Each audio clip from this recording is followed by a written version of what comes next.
pengakuan Raul Lemos soal memaki anak Krisdayanti hingga menangis peluk Aurel dan Azriel.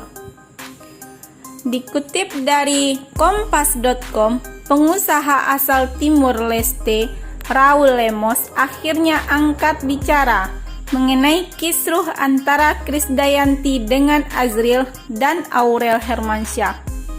Raul Lemos yang juga ditemani Krisdayanti tampak mengklarifikasi melalui kanal YouTube Deddy Corbuzier. Kanal YouTube itu ada 4 pengakuan yang disampaikan oleh Raul Lemos, seperti dirangkum kompas.com. Yang pertama, soal sindiran di Instagram. Krisdayanti menyebut bahwa tidak ada masalah yang rumit antara dia dan anak-anaknya. Kemudian Deddy Corbuzier lantas mengarahkan pertanyaan kepada Raul Lemos soal alasan kerap kali menyindir Azriel dan Aurel lewat Instagram. Dengan santai, pengusaha asal Timor Leste itu memberikan jawaban. Sebenarnya simpel. Pertama, 1. Situ tidak menyebutkan nama siapa-siapa. Ada nama tapi bukan merujuk ke seseorang. Kalau seseorang itu tersinggung, berarti mengiyakan. Toh, siapa saja bisa bikin story, ucap Raul Lemos.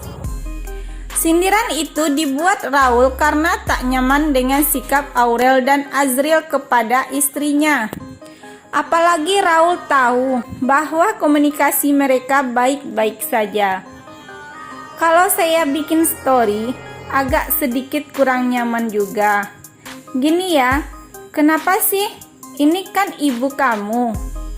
Komunikasinya lancar kok. Orang saya tahu, chattingnya ada.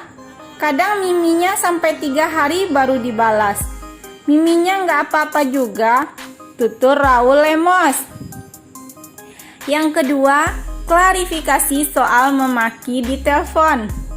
Raul Lemos juga mengklarifikasi soal tudingan Azriel Hermansyah soal kalimat makian lewat sambungan telepon.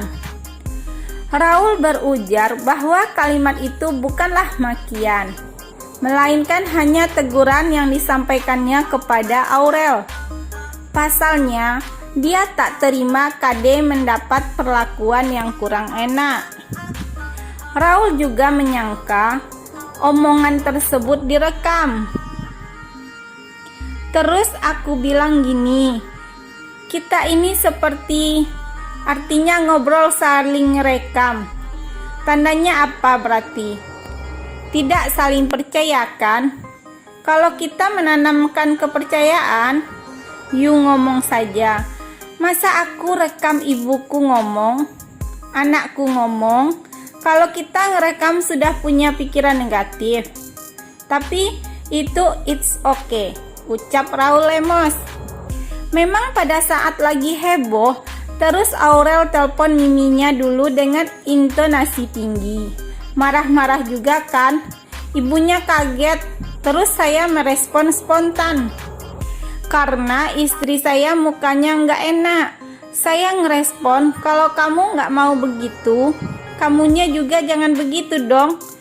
Kamu tahu nggak, nada saya nada tinggi. Saya juga orang timur, tutur Raul Lemos.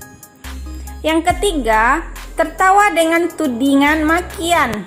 Raul Lemos mengaku hanya bisa tertawa ketika dituduh memaki lewat sambungan telepon. Padahal, kalimat yang saat itu dilayangkannya adalah teguran. Aku saat baca itu bukan marah, ketawa aku jadi lucu aja. Ada yang kirimin juga, orang-orang dekat KD kirimin ke aku juga, kata Raul Lemos. Selebihnya, Raul Lemos juga memastikan bahwa tak ada makian yang keluar darinya. Jadi waktu KD menunjukkan saya yang bilang maki, saya bisa bilang, berani sumpah, kita punya Allah, bahwa itu tidak ada kata maki. Intonasinya tinggi. Iya, Apa salah saya? Tegur. Namanya anak kita bisa dengan halus, tapi di saat emosi kita bisa marah juga, ucap Raul lagi. Yang keempat, pernah menangis di depan Aurel dan Azriel. Raul Lemos mempunyai keinginan agar Azriel dan Aurel menghormati ibundanya, Krisdayanti. Bahkan permintaan itu pernah dia sampaikan sembari menangis dan memeluk Aurel serta Azriel. Coba tanya ke Kade. Kade jadi saksinya. Suatu saat datang ke rumah, saya peluk dua-duanya, Azriel dan Aurel. Saya nggak pernah nangis sebelumnya. Kakak saya meninggal, saya nggak nangis. Ayah saya meninggal, saya nggak nangis. Tapi waktu itu saya peluk mereka, saya nangis, kata Raul Lemos. Saya bilang begini, kalian tidak sayang sama Om. Om tidak apa-apa, Om tidak sakit hati. Kalian tidak hormat, Om tidak sakit hati. Tapi hormati ibu kalian, sayangi ibu kalian. Mengandung kalian 9 bulan antara mati dan hidup. Jadi tolong hormati ibu kalian. Saya nangis, ucap Raul. Menambahkan,